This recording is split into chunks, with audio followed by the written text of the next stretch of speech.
Hey guys, LootWizard here with another Soulforge video, and Merry Christmas and Happy Holidays. As you can see, I'm dressed up a little bit for this time of year, so I just thought I'd do that because, well, I probably won't make another video until after Christmas, so yeah, Happy Holidays and Merry Christmas, everyone. So we're gonna go right into it, another Soulforge video.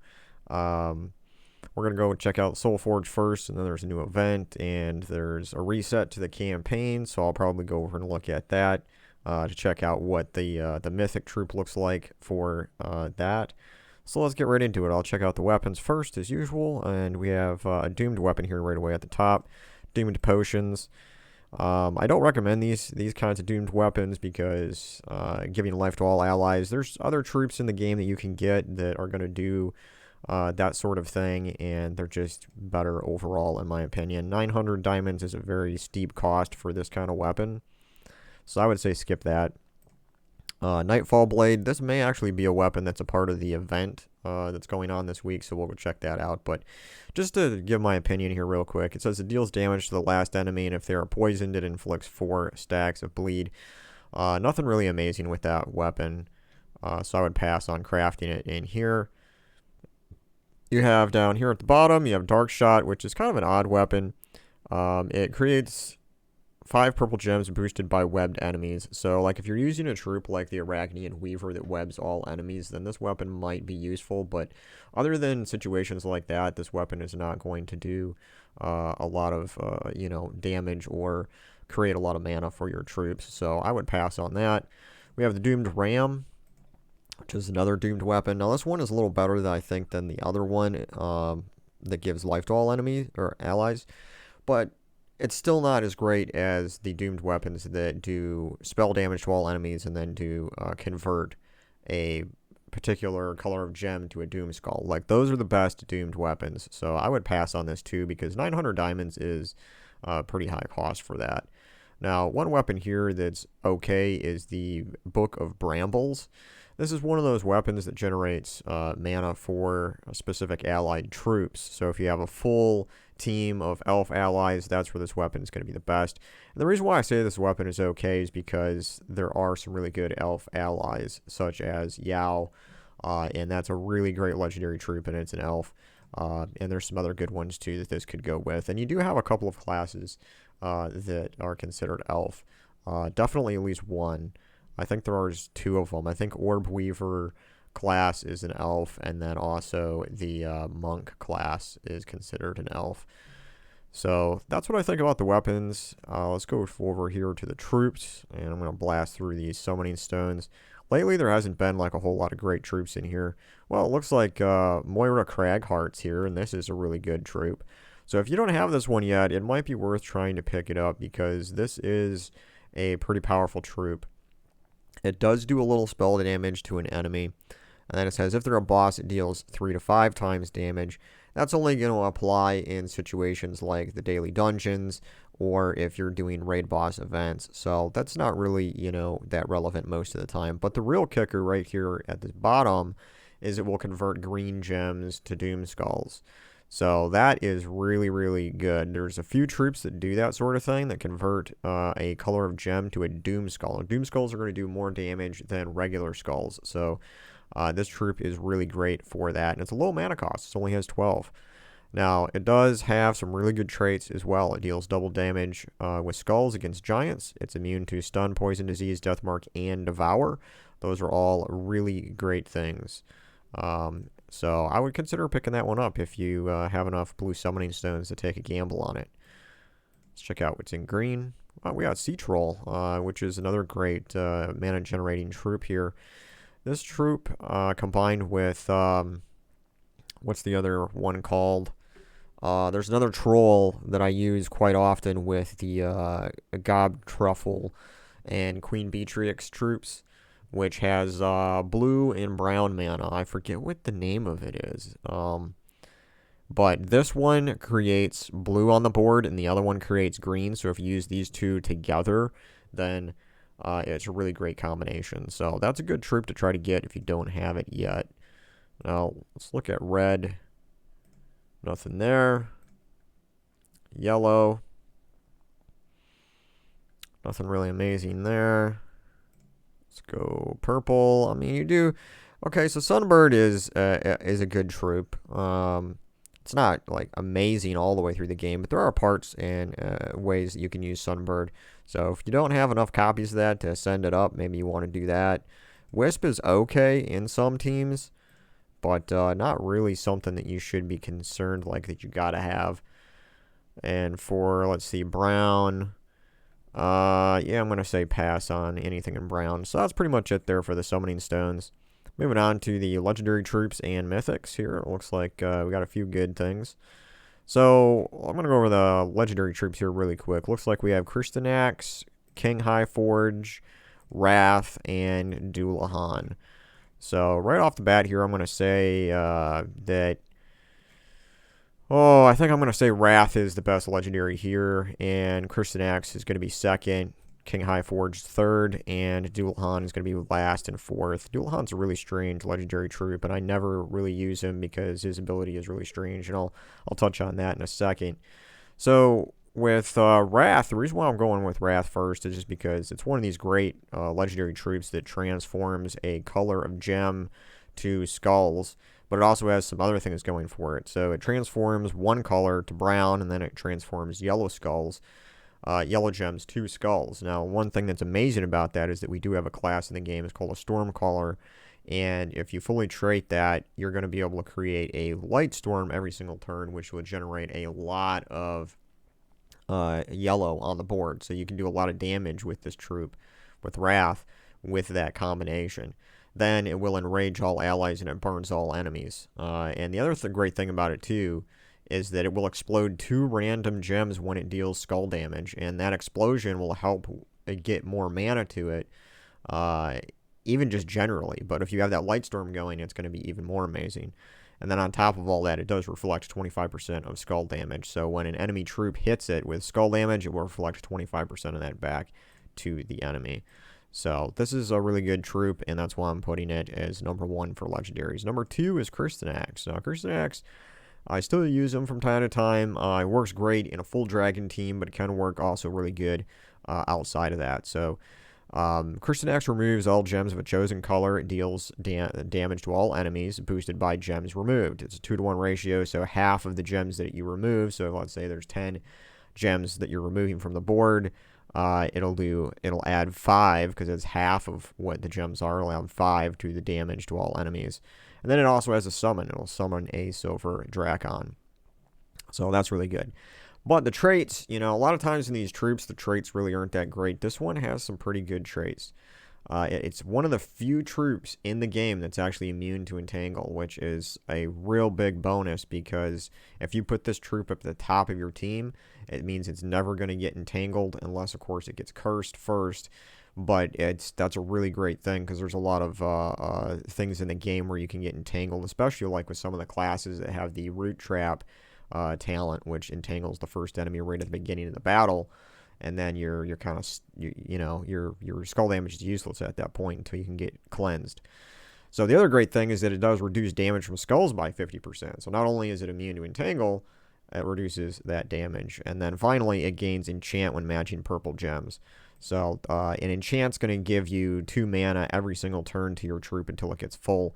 So it's just overall, it's a really good, I wouldn't say it's like as good as a legendary troop like Yao, but so it's not like S or A tier. It's definitely like at least at the top of a B tier list in my opinion as far as legendaries go. So it's a pretty good troop. It's very stable. I wouldn't change anything really about it. I mean, the only thing maybe that I would tweak with it if I had the power to do that would be, instead of removing gems of a chosen color, I would make it so that it can, maybe explode 5 gems on the board or something like that. But I see what they're doing though with it. Its damage is boosted by the amount of gems that you remove, so it's okay. Then we have in third place here King Highforge. And King Highforge is also a legendary troop that's okay. I wouldn't say it's as good as Wrath or Kristen Axe, but it does have a few things that are okay about it. It's not trash tier legendary. So it does stun the last two enemies. Now, the only bad thing about that is that, in my opinion, it would be better if it stunned the first two enemies, because that would allow you to do more damage against troops that have a reduction to skull damage, for example. But it still can be useful because there are troops like Obsidius that if you put it in the bottom of your team, it still can cause a lot of problems for the enemy. So it's still that stunning the last two enemies still can be useful. It does deal damage to those enemies as well, spell damage, and that's boosted by ally dwarves. It summons a random dwarf when you cast it. So this is a legendary troop for the dwarves, and you look at its traits, it will allow all dwarves to start with 50% mana. So if you go a full dwarf team, it can be pretty powerful in that case, and it can summon extra dwarves if one of your allies die. So that's a big plus. It is also immune to stun, poison, disease, death mark, and devour. So those are all pretty good things. So not horrible, not trash tier, but it's not quite as good as Wrath and Kristen Axe in my opinion. So Dullahan, finally getting down to this weird legendary troop. This one does do spell damage to an enemy boosted by ally and enemy deaths, and you only get 5 extra damage for every ally and enemy that dies. And then it has a lethal kill to it, but the trick here is that it will kill either the first enemy or the first ally, which is pretty bizarre to me. And it's like so basically it has a 50% chance to kill one of your own allies. So probably the best situation to use this troop is if you have another troop in your team that has a guaranteed summon, so that way you can keep summoning more troops just in case it keeps killing your first ally. For its traits, it does have immune to poison, disease, and death mark. It has a 50% chance to summon a Vargulai, however you want to pronounce that there, when an enemy dies. So it does have a little chance of a summon, but in my opinion, what would make this troop much better is if it said it has a 50% chance to summon, a troop when you cast it, not when an enemy dies, because that would have made this ability here a little better. Because, like I said, this troop's only going to work the best if you do have a troop in your team that is going to have guaranteed summons. But yeah, that's why it's in my 4th place, because it's just such a weird troop. Now, going over the mythic troops here, we have Obisnia, we have Guard's Avatar, we have Undyne, and then we have Shahbanu Vespera.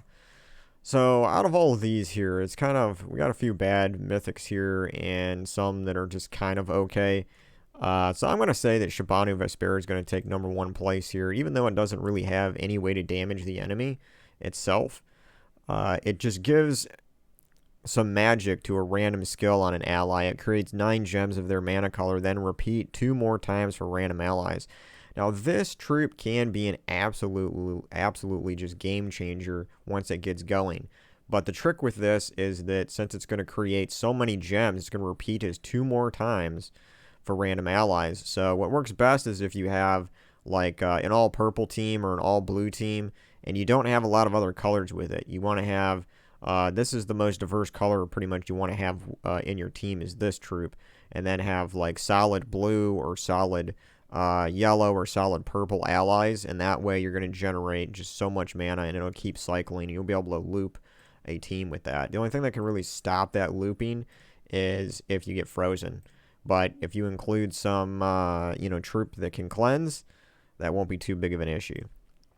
So that's going to be my number 1 mythic, just because the other ones I don't think are really that great. My number 2 mythic is going to be Guard's Avatar. Guard's Avatar is like a much more expensive Rowan, and it does less damage than Rowan ultimately. So this thing it deals damage to all enemies boosted by its armor. So you're going to want to get this armor as high as possible. So you want to use stuff like the Shield of Verskaya. You want to use some kind of armor boosting weapon or troop. And that will allow you to do the most damage with this. Now, even if you get this up to a maximum of 1,000 armor, and that is the highest you can go for any stat, whether it's attack, armor, life, magic, you can only reach 1,000. Unless somehow I missed an update where they changed that. But as far as I know, that's still the maximum. So The damage potential with this, its boost ratio is half of whatever its armor is. So if you get it up to 1,000 armor, you can only do 500 damage to all enemies. So Rowan ultimately is going to do more damage than this troupe, and it has like half the mana cost of this troupe. So that's why I say it's a much more expensive version of that. But it's still number 2 here because the other ones just aren't that great.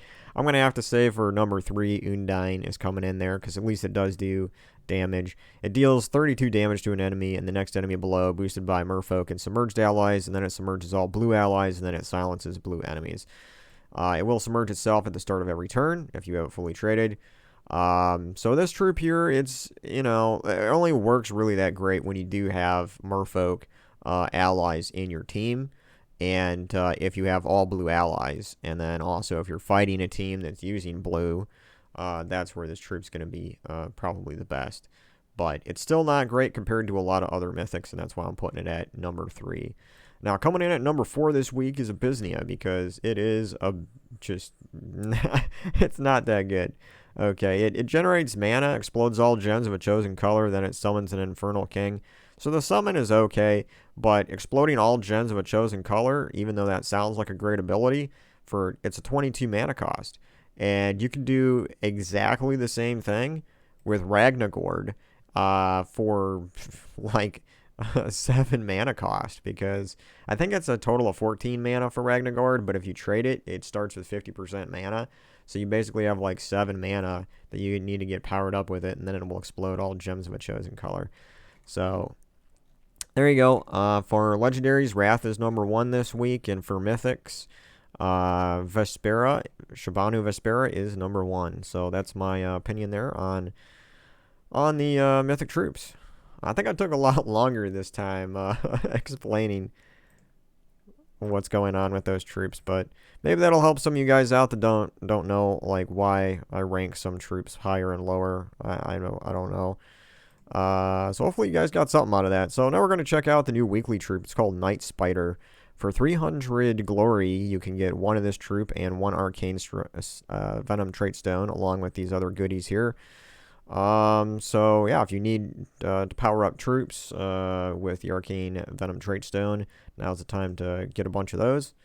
Looking at this troupe, it will create 3 blue gems and 3 purple gems boosted by rogue allies, poison a random enemy. So I probably won't use this very much. It doesn't look like it's going to be very useful. Just going to generate some mana, but there's way better troops to generate mana in the game, and there's not really that many great rogue allies yet. So I'm just going to grab enough, though, of this to get it to Mythic, because that helps power up my kingdoms more. For the weapon, if you wanted to spend real money, I usually never look at these, but Entangle the first enemy, deal 28 damage. Not good. I wouldn't pay $5 for that. Warbands, I guess, is a new thing that they're doing here in an update that I missed. Unlock a new team ready to use in battle. So you can collect some kind of like coins. And some of you guys probably are more up to date on this than I am already. But you can unlock some troops and teams to use. And that's probably a great thing for newer players that don't have some of those troops yet.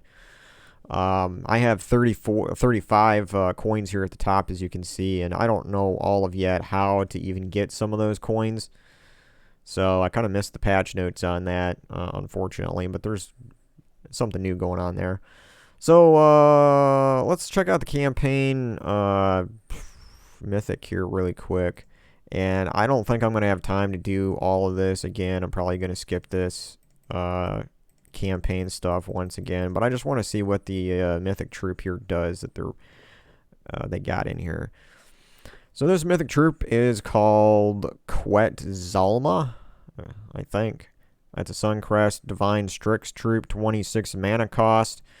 It deals 43 scatter damage boosted by a chosen gem color, except yellow.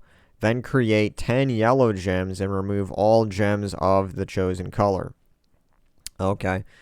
So I see. At first I was like, why accept yellow? And then, okay, so it's creating 10 yellow gems. So since you're going to be creating that, they don't want you to use that as a boost. I get why that's going on. But scatter damage, I'm kind of conflicted about scatter damage, honestly, because scatter damage can be good. It does have increasing returns, because the more allies that die, the more damage is going to be done. However, it would have been much better if the boost ratio is higher for this. If this would have been like 10 boost ratio, or if this scatter damage would have been true scatter damage like the Queen Beatrix is, then it would have been better. I do like the fact that it is generating mana for itself, because it does take yellow mana, so it will create 10 yellow gems, and that could fill up this troop again. So there is some looping potential with this. It does remove gems of a chosen color, though, which is a little odd there. But, let's take a look at its traits. It says summon a light storm at the start of the battle, so that's a good thing. That's going to be doing yellow mana. And then its last trait, it has a 25 or 20% chance to resurrect myself with full mana when I die. I mean, 20% chance is pretty low, but when that does proc, it will be a good thing for you, for sure. So I think the trick with this is it's only going to be really good if you can get it to loop. So you want to probably put this with the Stormcaller class and get that Light Storm going at the start of every turn. If you do that, though, this is going to be redundant, this Song of Light trait. But that would be the best class to use with this, and then you get something in there like that's going to explode the board a lot, like Gorgatha or something like that, and you should be able to power this thing up pretty quickly. The other thing is it's a Strix, and we do have those finesse troops that are Strix, and that would really increase the damage of this troop. So that might be really the best way to go about using this troop if you do end up getting it through this campaign, is put a couple of finesse with it, with your class, and every time you get that 4 or 5 match, it's going to increase the damage, scatter damage on this guy, and maybe you can get it to loop like crazy. But so as far as I would rank it, I mean, I would have to play around with it a lot to really get a feel for it. But right now, just looking at its abilities, is that if you can't loop with it, my feeling is that it's going to be more of like a lower B to C tier mythic. If you do get it to loop, it's going to be probably, a higher tier B mythic. I don't think this, I don't know if I would consider this to be like an A tier mythic troop, just looking at its abilities right now. So that's my thoughts on that mythic troop. And let's go check out the event. It's called Nightfall. Looks like this is the only event going on this week. Let's check out the shop. There is a weapon here, and yep, it is that weapon that we saw in the shop. It's going to deal damage to last enemy, poison, inflict 4 bleed stacks. I'm not even going to use that probably for this event. We'll use a different weapon. So let's figure out what kind of team we're going to make. We got to get enough badges here, though, to get ourselves a medal so we can do the most damage. There it is, and I should have a medal. There we go, Medal of Night. So let's go equip that right now. Medal of Night is going to do 160% spell damage for all troops in the current event. And let's go back in. Let's see what kind of team we can make. What are the restrictions? Okay, so troop type, we're restricted to rogue troops, and the mana color has to be blue or purple. So let's go in here and see what troops we have. Of course, I'm going to change this to base rarity so I can see what I can work with here. Captain Macaw is a rogue troop, and it gives 50% mana to all rogue allies when the battle begins. This troop is so weird. I just never use it because it has a lethal damage, but only if the enemy is submerged. And right now, there's really no great way to submerge enemy troops. So, let me go over the troops here. If you're lucky enough to have the Mythic Troop Mother of Darkness, this could be a good troop to use. Otherwise, King of Thieves is available in here, and you might want to take a look at my old Pistol Gold team that uses the King of Thieves in that. I don't know if we can use that weapon. Let's just pop that in there and see if we can use the pistol. Yep, Brown's Lock Pistol. It's in here. So, but the question is, I don't think we can use Greed because Greed is not a, or Cedric. Yeah, Cedric and Greed are not rogues as far as I know. I don't see them in here. So there's no really great way to boost your gold amount without Cedric. So the King of Thieves probably is not going to be, that gold team is not going to be a good idea. However, you know, we need to focus on spell damage. So Atlanta here does damage to all enemies. That's probably going to be one you want to throw in there. I have the Mother of Darkness, so I'm probably going to try to include that.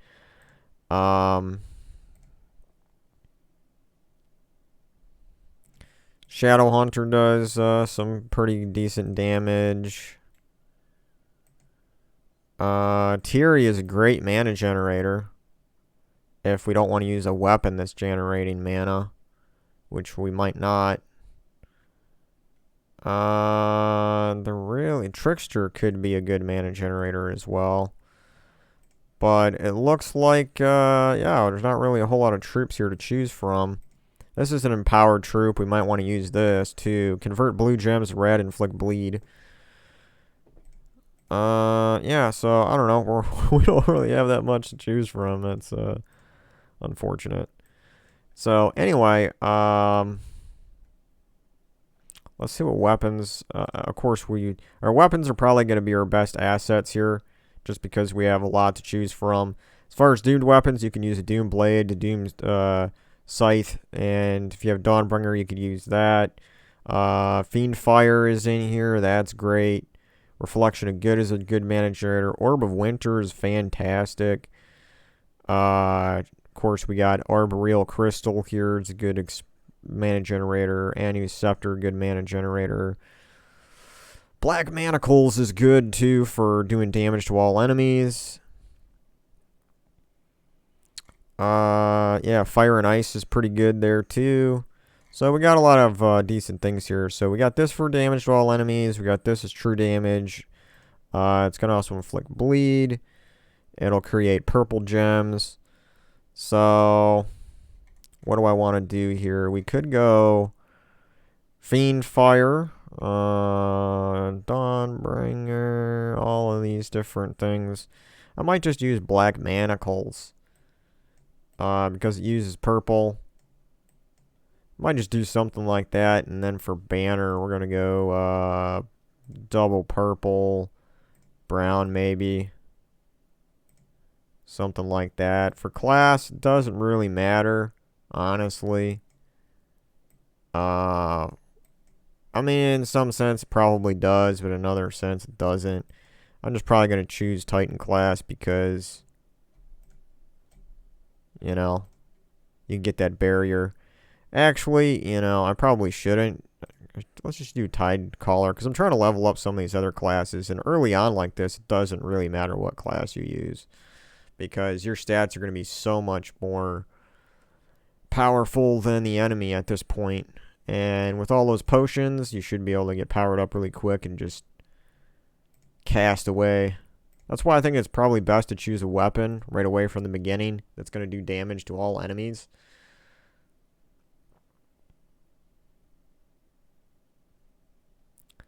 So, yeah, stuff like that. And you're doing that 160% spell damage if you can get yourself a medal. These battles are going to be so easy for, you know, quite some time here at the beginning. I don't know why I'm getting all this red here. All I needed was some purple or something. But yeah, there you go. There's a lot of great weapons that you can choose from in this event, and Tiri is a great mana generator if you need it. Atlanta is a very cheap troop that's going to be doing damage to all enemies, so that's probably something you want to include in your team along with a weapon. So that's pretty much my idea and thoughts here on this event, and it looks like that's the only event going on this week. So that's about it for this video. Merry Christmas and Happy Holidays, everyone. Thanks for watching. I love you guys, and I'll catch you on the next video.